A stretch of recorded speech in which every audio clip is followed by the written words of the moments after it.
He's angry about mortgages.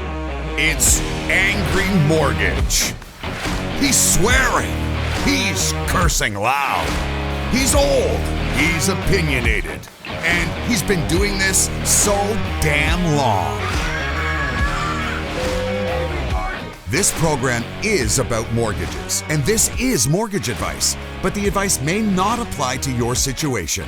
Contact licensed mortgage professionals for specific recommendations before you make decisions about mortgages.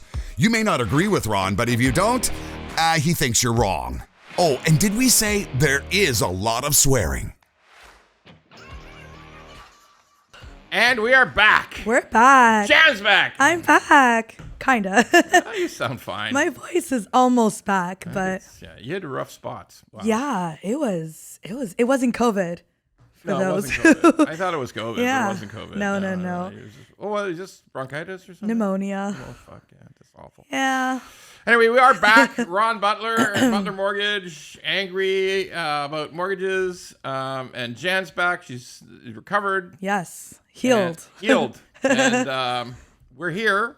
It's funny. The fans, and we have fans. And we're grateful for fans. Yeah. We are very grateful. They're so sweet when they call in. We are very, very grateful for the people who follow us, and get some nice comments, and people do just reach out to our business, and we're always happy to talk to people, and it's great. I mean, you love when people think you're doing something good. That's great. There are some comments sometimes in the comment section that are there are unhinged. Yeah, there are certainly a certain category of people how should we call them? Fuckwits. Yeah. Let's call them that. Yeah. Who put in strange comments, which we then ban for life. They can no longer see the channel. Yeah, I'm like that actually. But sometimes people, when they call in, they say, you don't seem that angry. Okay, I mean, you don't seem that angry. Come work in the office for a week. And I can promise you, that's like he is angry. That's like phone-in Ron you're talking to now. Yeah, like, you're getting his customer service voice. This is me being actually one gentleman the other day. It was him and his wife on the call, and he said, "Hey, aren't you gonna drop any F-bombs?" I mean, thinking okay, should I be swearing at people? Swearing at people, but anyway, should I keep it professional? I mean, the whole podcast is based on cursing and anger. So yeah. But yeah, no, I have for all you people who do call and think it was a pleasant conversation, I have lots of people who can assure you, guarantee you, that there's plenty of anger available. I'm pretty sure somebody called once and said, "Can Ron swear for me?" Oh my God! Really? And I was like, I'm gonna put you through to someone else. Ron, swear for me. That's like some weird fetish thing going on. That is a special request. We got to stay away from that. Yeah. We do not want to run any kind of weird fetish behavior on the phone. No, we don't want that at all. So anyway, it's we got a lot to talk about, because guess what? Just tomorrow is the Bank of Canada announcement. Yes, it is. So we have the Bank of Canada announcement coming up tomorrow, and in some ways, the next, and it's about every 6 weeks. There's sort of sometimes they draw over into 7 weeks, but there's 8 meetings a year, 8 announcements a year. So pretty well a 6-week gap all the time. And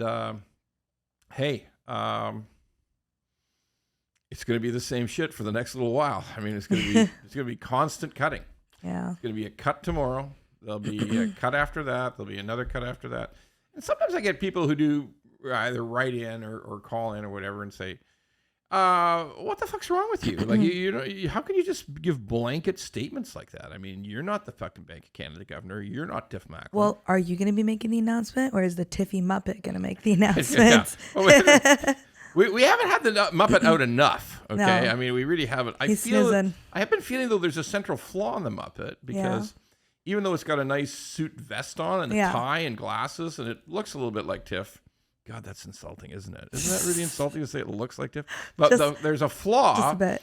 Tiff always wears a suit. Like he's always got a suit jacket on. Okay, and we can make that happen. Can we order that in? Of course. So I want to get a little bit more accurate. It might be a toddler jacket, but hey, it'll work. The Muppet is small. Like the Muppet is small, but we're gonna get the Muppet back eventually to make an his appearance. Make an appearance and support the abuse of the announcement, but.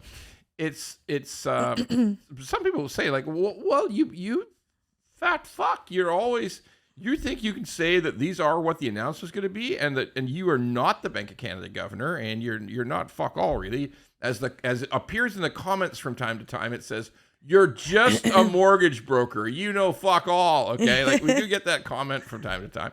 But I do know this, and the reason I know this is really, really easy.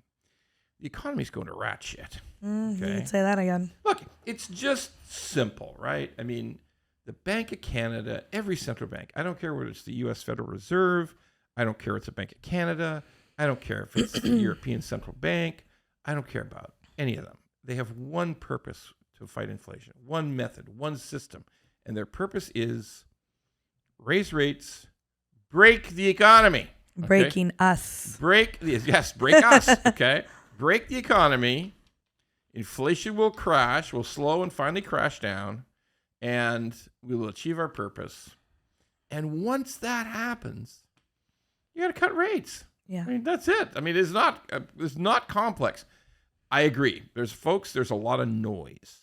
There's a lot of noise because here's the funny part. When I was young, you never heard fuck all. Like you barely registered. You just know interest rates were going higher or interest rates were coming down. You didn't have all this, like the news cycle, like there wasn't on, when the announcement happens, there wasn't 380 posts on Twitter, okay, on X that, oh God, there went down. I mean, to be fair, was Twitter around when you were young? Twitter was not around when I was young. But they never even put it on they didn't even announce it. It wasn't like a big deal like it is today. Well, all I had was television, right? Right. That was like 90% of when you were in the 1990s, 1980s. That's all there was television. Okay.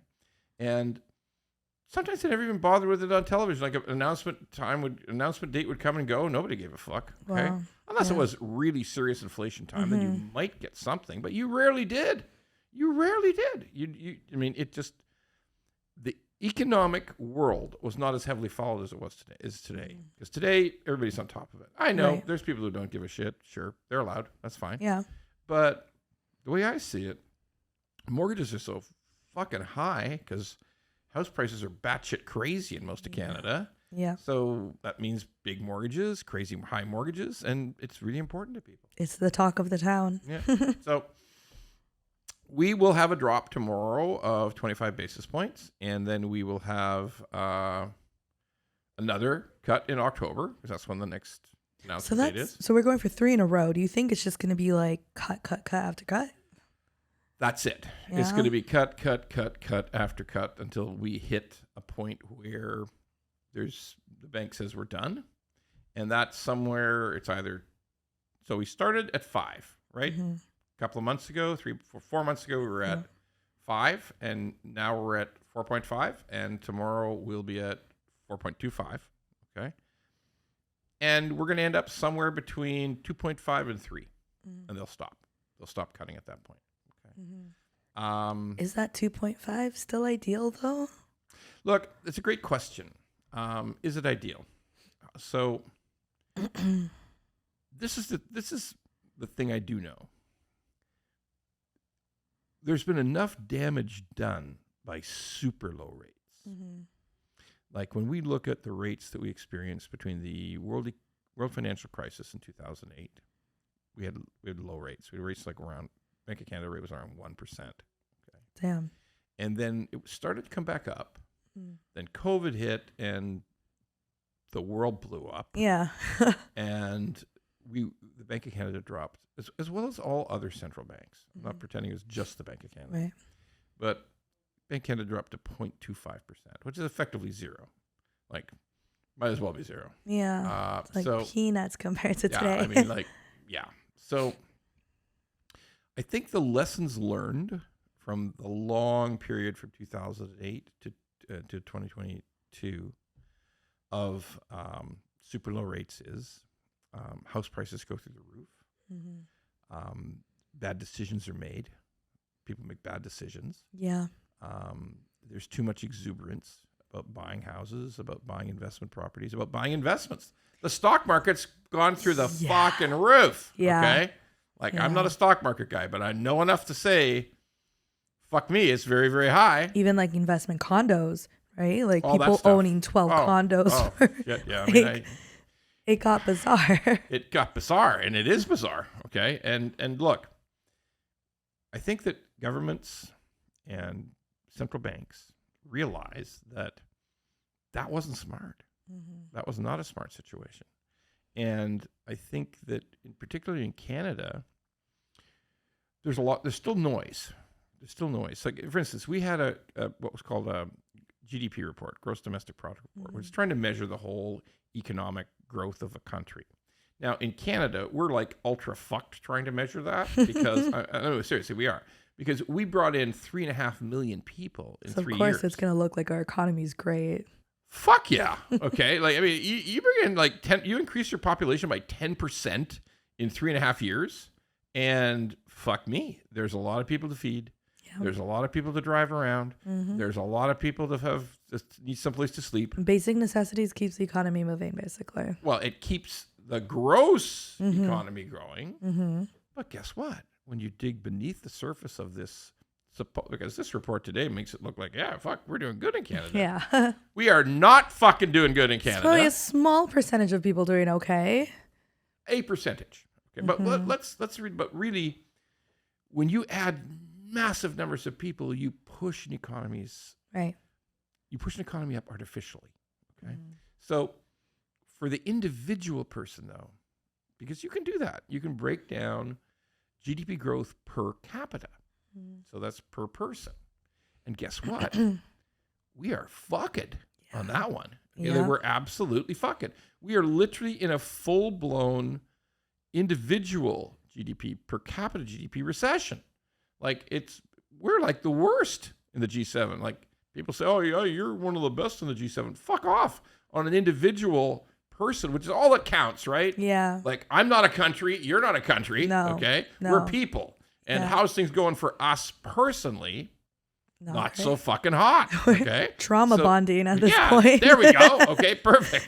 Remember that. That's a good one. Right? So, yeah, for individual Canadians, fucking terrible. It is. Okay. Yeah. Like, and statistically bad too. When you break it down by individual, we have some of the worst results in the G7 countries. So that's sad. Everybody's telling us we have some of the best. No, for individual people, it's some of the worst. Okay. It's bad. And it's not, but there's a lot of noise. And some of the noise is things like, somebody published the other day, look, on average, for all Canadian workers, wages are staying ahead, just a bit, are staying ahead of inflation. Well, that's fucked up. Okay. Doesn't sound right. No. Does it? Okay, it does not sound right. No, it does not. Well, because when you dig under the surface, you find out it's fuckery.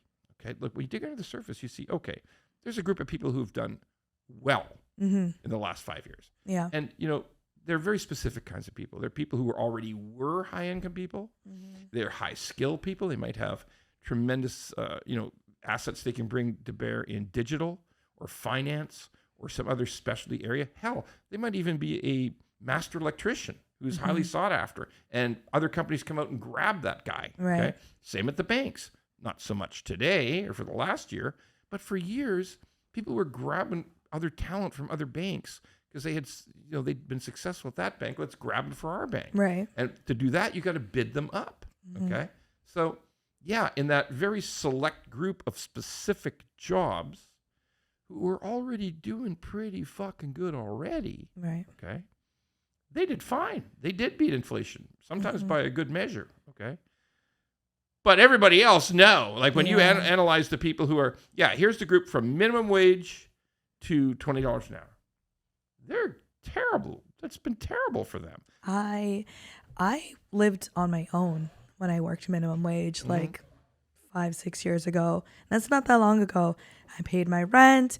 I was in school, and my minimum wage plus, commission, I was comfortable. Now you're okay. Yeah. I was okay. Now you need like 7 roommates if you're making minimum wage. And Fucking even right. with bonuses or whatever, like you're still not affording the apartments. No. You can't afford much. Absolutely. Statistically, those people are in terrible shape. Yeah. Those people from minimum wage to $20 an hour. The people from $20 an hour to $27.50 are also in terrible shape versus inflation. They've done badly. Okay. When you do that analysis, that's 70% of the whole population is doing for shit. Yeah. Okay. There's another group that's done well, and they yank the average up. So when you point at the average, but actually the medium's garbage, and the average and the regular people who are not the special group are just fucked over. Yeah. Okay. That's terrible. That's not the way to run a country. That's bad. No. Okay. And that's why when you talk to people, there in any survey done, people are pissed. Oh, of course. The average person in Canada is pissed. Like, if you said, are you better off today than you were 6 years ago? No. It was like 10% say yes, 90% said no, things are shit. Okay. Yeah. That's the truth. It is, yeah. All right. So we will continue to have these cuts. And your question is, what's the ideal? It was a good question. What is 2.5 ideal? Should it be more like 3? And here's the final answer to that. Cut through all the noise. The reality is the bank knows they can't go back to super low because that fucked the world. Learned lessons, yeah. And ended up with house prices in Barrie that are higher than Queens in New York, okay? Crazy. So, we had a house price in Agassiz that was the same price as a house in fucking Brooklyn in New York, okay? Like, it makes no fucking sense, okay? Small towns with huge prices, all stupid. So the bank doesn't want to go back to that. Oh, and we had this huge run-up in people thinking, we had this huge run-up in the stock market when money was so cheap, right? People thinking, yeah, if you pick the right tech company, you can just retire. You pick the right stock, you just retire. That's not actually the way life's supposed to work, yeah. to be honest with you. So, look, banks recognize that they don't want to have super low rates anymore. That's dead. Is 2.5 too low? Here's the thing. When prices of living, the way to get by, when nobody's getting by, when not enough people, when 70% of the people are actually not doing well at all, you can almost call that a version of an emergency. And you would want to have rates that are going to try to support those people. But the truth is, no super low rates. So was it 2.5? Is it 2.75? Is it 3? We're just going to have to wait and see. Yeah. But here's the news, folks. It's just cuts. I mean, anybody who wants to say, inflation will come back in January and they will raise the rates. Okay, no, inflation is not coming back in January. I'm not saying never. I'm not. That's the game, though. It goes up, goes down. But the other thing is, I don't know about geopolitical madness. Like something major happens to the world that changes everything. Yeah. I don't know how stupid governments can be. I don't know how many mistakes they will make. But inflation can come back. But right now, no. And there will be cuts. And maybe inflation in 2027 or 2026 or whatever, maybe. But the whole story of the rest of this year and probably for almost all of next year is cuts until we get to that point where they stop. Yeah. That's it. So here's something. So this leads us to the next question. And it's also timely because this is the end of the summer. I mean, kids are back in school. Oh, yeah. The traffic tells us that. Fuck. Yeah.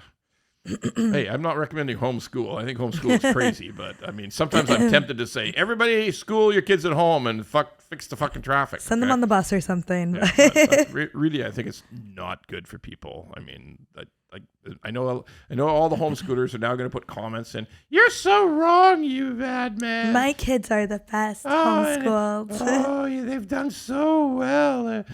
Fuck off. I mean, seriously. There's certain social skills homeschooling is not teaching your kids. Yeah, here's the truest thing on earth. I mean, when you get to high school, you run into a bunch of people who want to do you harm in some way. Okay, it ain't pleasant always. So that's reality. So anyway, but we are coming into what's called the fall real estate selling season. Okay, so there's a spring selling season. Obviously, we're familiar with that. It's true every year. We're now in the smaller version of that, which is the fall selling season.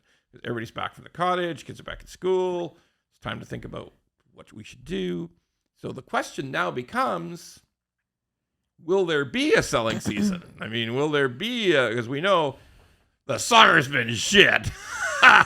Summer was crickets. Summer in Ontario for real estate was fucked up. Okay. Yeah. It is like another year of very little sales, like 20-year lows a lot of the time, way below average, inventory pileups. I mean, listings never getting sold. I mean, this has just been the experience of the whole summer.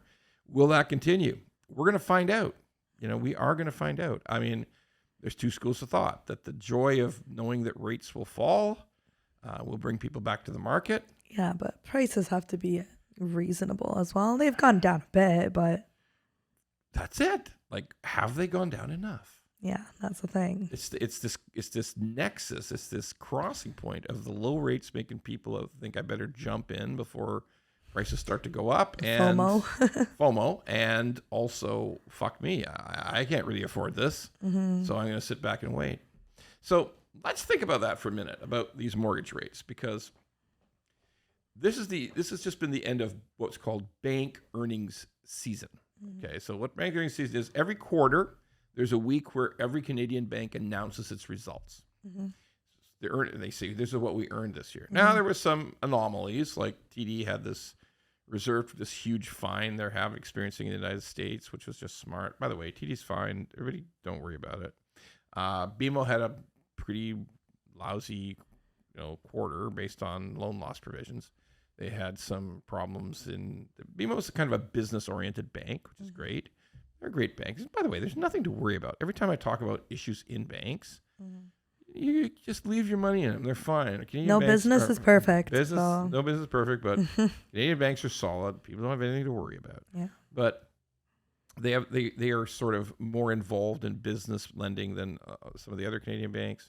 The bank that had continues to have fantastic results is RBC.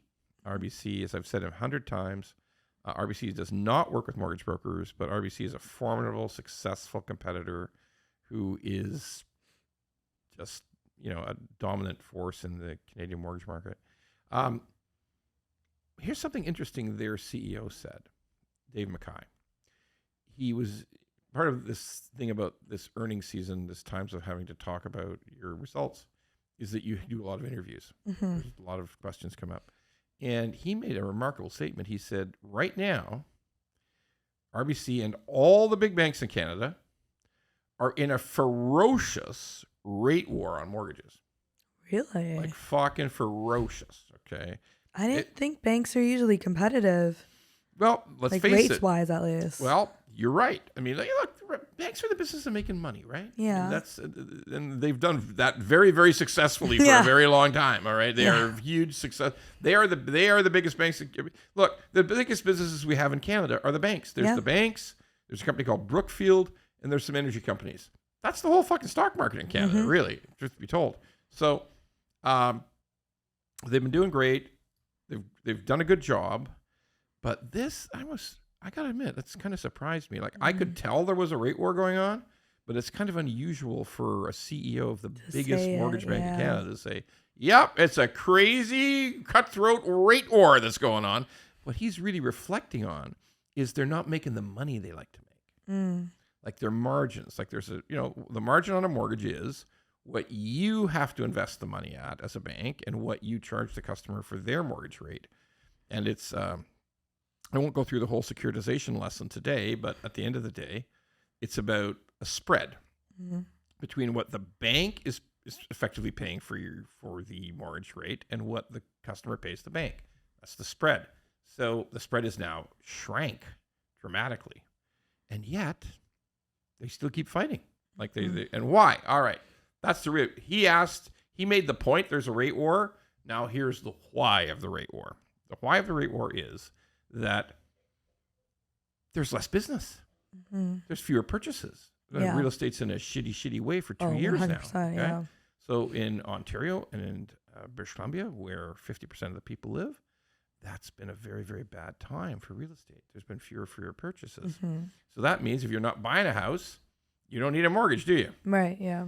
And if you have a good rate of, say, 2.49, and the current rate's 4.49, you're not. I guess you're not refinancing, right? I mean, yeah. Hey, I think I could use another $50,000. What's that going to cost me? Oh, well, you're going to break that mortgage, pay a small penalty, but you will go to 4.49 from 2.49.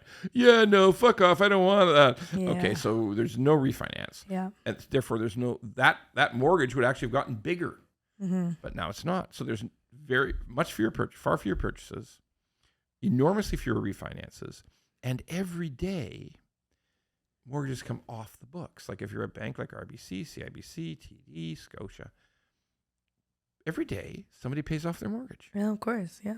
Because they either got a deal from another bank and left, or they sold the house for whatever reason.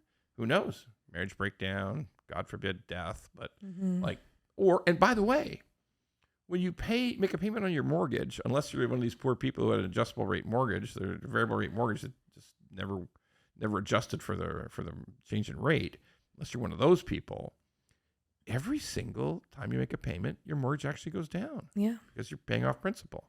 So the real struggle for banks is you need to feed the front end. Right. Because there's always mortgages coming off the back end. Right. So if you can't feed the front end, your mortgage book or portfolio, as they refer to it as, they typically in jargon called a book, your mortgage book gets smaller. Now, a shrinking mortgage book often means you have shrinking share. And banks think about their share of the mortgage business in Canada all the fucking time, okay? Yeah. If you're losing share, it's like, I'm gonna go back in time to something that people are not going to understand unless they're in my age bracket. Yeah. If you have a shrinking share, if your mortgage book is shrinking and your share is shrinking, you got some splaining to do. Okay, that's famous. Famous for an old man, Lucille Ball and Ricky Ricardo. Ricky would get mad at something Lucy said, and something would go wrong, and he would yell at. He's a Cuban, so he'd yell at her, "Lucy, you got some splaining to do." Okay, so that's what happens with your board of directors. If you're an executive at a bank and your mortgage book keeps getting smaller and smaller. The directors say, flags, you yeah. got some explaining to do. Oh, for sure. So nobody likes that. Of course. If you're in a bank, you don't want your mortgage book to shrink. You don't want your mortgage share to shrink. Hence, rate war. Because when you've got to go after business, the only thing, you can only fight on two things in the mortgage business. You can fight on rate, and you can also fight on credit, which means that you can take worse customers for your mortgage. Like you could say, hey, yeah, your credit score is kind of shaky and we're not really sure what your income is, but we're going to give you a mortgage anyway. Well, guess what? We got a bank regulator that won't let you do that. Yeah. So they do that in the States sometimes, but not here. So you only have one option. If you want to grow your mortgage book and you're a big bank, you got to fight on rate. So then if they all feel the same way about not getting in trouble on their share or on their size or their book shrinking, they all fight. And it's a circle of attack.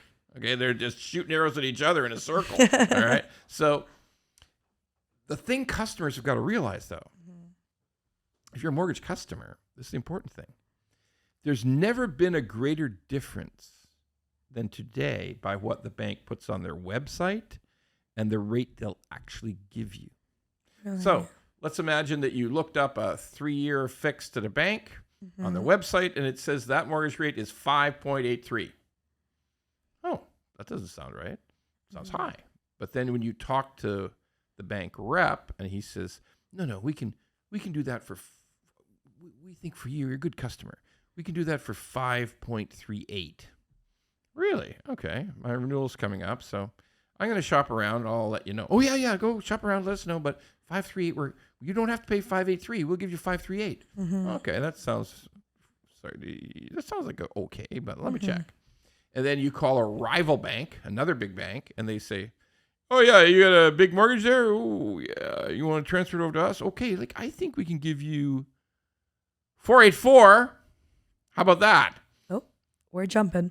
We're jumping ship. What the fuck the guy thinks in his head? In his head, he thinks, I started at fucking 583 on their website, and now I'm down to 484. What's going on here? And maybe they'll even give you cash incentive at the end of the bank. But then when you come back to your bank and say, well, I'm leaving you bastards. I mean, I gave you a chance, and you said 538, and I can get 484. Okay, tell you what, 479. What the fuck? It's weird, right? It's weird, yeah. It's like you're at a fucking flea market or you're at a goddamn yard sale. Yeah. Hey, what do you want for these towels? I'll give you 75 cents. I want $1.50. All right, I don't want it. Okay, 75. I mean, like it's literally like crazy fucking bargaining. Yeah. But that's where we're at today. So that's crazy. What's our message? The message is, folks, I keep saying this so many podcasts, but it's never been truer than today. If the Bank of Canada's CEO, Dave McKay, says there's a rate war going on, fucking shop till you drop when it comes to mortgage renewal or house purchase. Shop. Lots of rate sites to give you information. Yep. Wawa, Rate Hub. There's great rate sites. Call everyone. But Jesus, I mean, if the difference between the website's 583 and you crank it all the way down to 479, whole percent. Sweet Jesus, you gotta take your shot, man. These are different times. You absolutely got to shop. So the reason is shrinking book of business makes all these banks very aggressive to hold on to their book of business. Okay. All right, we got some customer questions. We do. Or just general questions from the public. Yeah. Let's see what we got. Okay, this one says, I'm confused about what to do. We rent now, but have sizable money available for a down payment. We see house prices are edging down in our area, but we worry if we keep waiting that falling interest rates will lead to higher prices. What to do? Well, that's the dilemma we talked about earlier, right? So first of all, I got to say that Jan and I are not in the real estate. We're not in the real estate business. No, okay? We're in finance business. And one of the things that is critical to real estate decisions in terms of buying a house is, do you like the house? Okay, and sure. I always say this. I'm always critical of the fact that when you talk to a real estate agent and say, yeah, is this the best time to buy a house? And their response is, every day is right. The best time to buy a house was 10 years ago. That was the best time. Like, come off it. Fuck that shit, okay? Don't say that stupid shit. But what I do believe is, prices are down from the all-time high when we probably warned people maybe you shouldn't buy at the very height of 2021. When everybody thought, no, if I don't buy now, there won't be any more houses. Okay, the fine. FOMO. The FOMO, yeah. So... But there's another side of it. And the other side of it is, like, I don't know where you're buying and what you want. Okay. So if your requirement is a very specific area, a very specific neighborhood, maybe even a very specific, down to a few streets that you're really thinking about, this is where I want to live. Well, if something comes up on that street that you're really been yearning to buy, or in that neighborhood that you've really been yearning to buy in, maybe you should take it, because, you obviously have a very specific requirement about where you want to live, and the kind of house you want to own. That's the real estate side of the thing. And I'm not involved in that. That's not my business. And that's a personal human choice. Now, to answer your question about will rates falling bring back the FOMO, I don't know that answer. It's a race. It's a race between a shitty economy and lower rates creating a better real estate market. And we don't know that answer yet. It's yet to be known, because there's parts of it that are a bit mysterious. For instance, have these higher rates and some of the bad results for property investors, like people who buy homes to rent, have they had some bad experiences to the point where they don't want to do it anymore? So, because let's face it, if you had a high renewal and a bad tenant who you couldn't get out of the place for at least a year until you get a court date with LTV. So, if you had a really bad experience and you're losing money and you sold at a loss, or you sold and said, Jesus, I'm never going to do that again, if there's fewer and fewer investors who were in, let's face it, between 2015 and 2022, say, God, they were a huge part of the market, like friggin' huge. Like in some parts of the city, in some product categories like tiny condos, they were 75% of the market was people who was investors. And you know what? If they're gone because they got a bad taste in their mouth, then I'm not sure just how quickly the real estate market's going to come back. Sure, we have a huge growth in population. That's another factor that you got to plug in. They're not building too. I mean, And other than condos. And they've quit building. Like there's been no new condo starts, virtually no new condo starts in the GTA compared with past years. It's down 75%. Probably more by the time we get into next year. Yeah. So there's a lot of factors I don't have the answer to, but there's a real estate side too. So I'm sorry if I'm a bit ambiguous in answering that question, but there's more to it. There's more to it, and I think we'll know more in a few months. But right now, if it's a question of finding the ideal home, maybe take it. But otherwise, pause, observe, be patient. Maybe the right answer. This one says, hey, what do you think is going on with house insurance? We live in Ontario, so no fires and no floods in our town ever. Why do you think my house insurance is going up 11%? Holy fuck, that's a jump, isn't it? That's steep. That's steep. Like ours has gone up. I think ours went up like for a no-claim household. And that's true of some parts of Ontario. Some parts of Ontario, there are no fires, there are no floods, there is no nothing. Okay, it's like if you live in sort of an ideal place in Ontario, it's one of the safest great places you could imagine. But I think the right answer is that in many cases insurance is pooled. I know a little bit about insurance. I don't pretend to be an insurance expert. I agree that it's going up. Like I've had that personal experience in our own situation. I think there's a bunch of other things goes on. I think that there's problems with some litigation. I think people are as the economy worsens, I think sometimes people think about the fake slip and fall accident bullshit. And let's face it, if there's whole towns burning down, sadly, tragically, in other parts of Canada, those huge losses, they got to get spread out somewhere. Yeah, right? I was going to say, like, especially with example, Toronto and the flooding, right? Mississauga flooded like last week. Probably $1 billion, yeah. There's a lot of claims and they have to make that up somehow. Yeah. Right? Obviously the people who are in the claim, who made the claims, they're going to take a hit too, but it's not enough.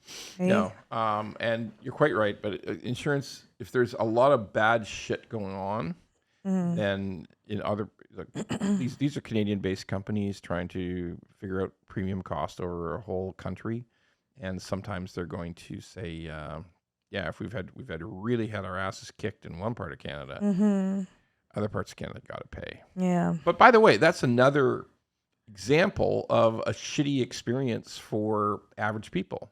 Like average people, if they're getting a 2.5%, 3% wage increase, and the fucking insurance is going up 6%. That's 11% in this case. 11% in that case. Yeah, I had 6, he had 11. Yeah, so that's your answer. It's a pooled product. So if bad things happen elsewhere, it affects you. That doesn't make it any fucking better though. It doesn't mean it's fair. It sucks, but it sucks. But it is. So I'm gonna do a quick shot at something that we observed last week in our business, and that's called a purchase failure. So we've talked about it before on the show, purchase failure, but we did have it was kind of a stunning week last week. We had 3 different purchases fail to close. Oh, now, it's the same theme, okay? It's always the same theme. It's like you appraise the home. The home is new construction. It's always new construction. It's rarely ever, although there's some that are happening on resales, but I'll touch on that in a second. But it's always the same real problem with new construction. It's if you bought at a particularly exuberant time, extremely higher level time in the real estate business, you have now gone through, it takes maybe 2 years to build it. If there's a few delays, it's 2.5 years. And these are for low-rise homes. Condos take 6 years to finish, 5 years, 6 years to finish. That's a whole mess. And one of them was a condo. But these other 2 were low-rise, and they just bought at the wrong time, and prices have come down. They're all at the far distant 905s, right? Or really far out suburbs, and also like places like around. I think one of them was in the Cambridge, not in Cambridge, but an area outside of Cambridge. Mm-hmm. And when you put 20% down or 20% deposit on a house, and you paid $1.4 million, and now the appraiser says it's $1 million, only worth $1.15 million. You got this huge amount of cash you got to come up with, and you just may not be able to do it. So we had 3 of our own. I had a lawyer, one of our big lawyers who does maybe one of the busiest real estate lawyers in the province, does all over the province. And he said to me, we were talking about it, and he said to me, well, shit, Ron, he said, I had 2 of those this morning.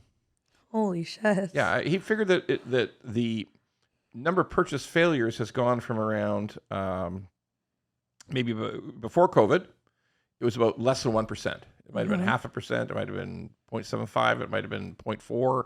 Very small number of residential purchase failures. He says it's up to. He says I think it's up to 5%, maybe more. That is so fucked up. That's fucked up, yeah. And it doesn't look like it's going backwards anytime. It could get much worse as more small condos come on stream next year, 20,000 in the next 18 months. So, and we feel sorry for those people. That is a devastating. It's scary. And then it's like for people who want to buy a home, like obviously I want to buy a house. And they've been planning on moving in for 2 years. That's the thing. It's like there's always so much risks because the prices are just so all over the place. Well, for 20 years you probably had no risk, and then all of a sudden you have a shit I was ton. too busy being 6 years old. There's that. Yeah. It's just like when the guy. One of my favorites is when the guy who's like 65 years old starts to complain about how people need to save up. You young people just need to be better savers. And then somebody stop buying Starbucks coffee. Yeah, and then somebody yells back at him, "Hey, old ass boomer asshole! You bought a house for." 79 grand and some raspberries. Okay, yeah, like fuck you didn't know how lucky you were, you bastard. Okay, literally. So there's that. But yeah, it's a tragedy for people. The builder will often chase them through lawsuits to try to recover all that money. And my friends at the bankruptcy, my friends Scott Terrio and Doug Hoyes at Hoyes Michaelis, the bankruptcy group, they say, yeah, it's like this thing is just spread. All of a sudden, boom, it's blooming like flowers. Okay, it's just we never had it for years, and now all of a sudden, boom, there it is. Because when people get sued, they think the only way I can protect myself is to go into bankruptcy, which is accurate. Like if you're getting sued for 300 grand for a house problem, maybe it's the only way out. It's just like that.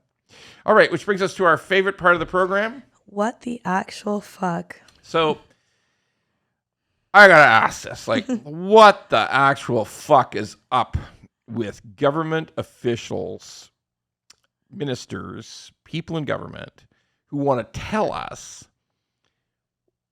everything's going good? Like everything in Canada is going great. You just may not realize it. Is it though? Fuck me. Like, I mean, like, when inflation, the inflation report came out and said it was down, Mr. Friedland, the finance minister of Canada, deputy prime minister, immediately tweeted out, "Oh, look, our hard work's paying off. We have a lot more work to do, but look at this. Our economic plan is working." Fuck me. No. Everything, for most people, everything is shit. Yeah. Okay? Look, I'm not mad at her for... Well, I could be mad. She has an agenda to follow. I could be mad at her for a lot, but she takes instructions from the PMO. And, the idea is we're gonna point out anything good. But just stop it. Just don't do it anymore. It's not good. It doesn't work. It just makes people madder. Just stop. Hey, I'll give you a great example.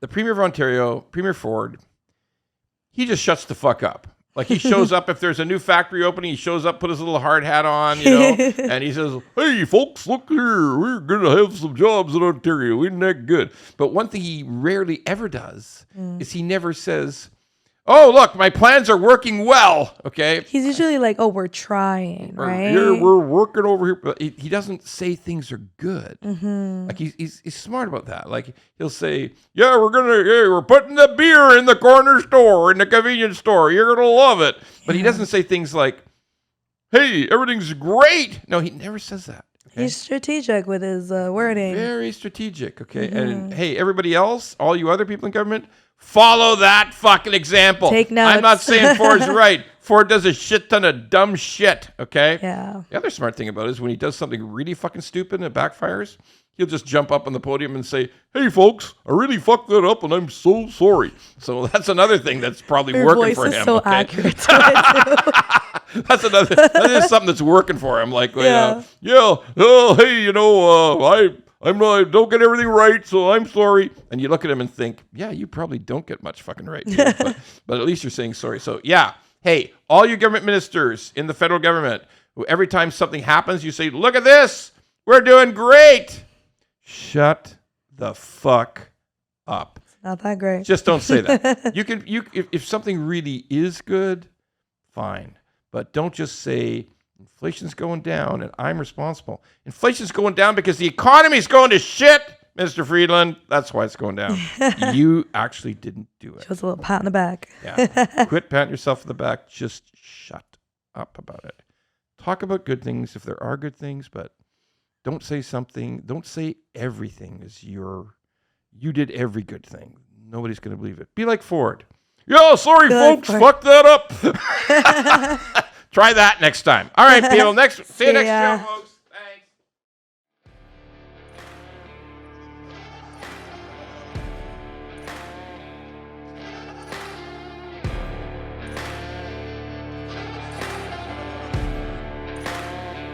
If you like the pod, well, don't just sit there. Go to YouTube, Apple, Spotify, and all the other ones and like the pod. And don't forget to subscribe so we can keep being angry at mortgages and swearing about mortgages. Angry Mortgage could use your support.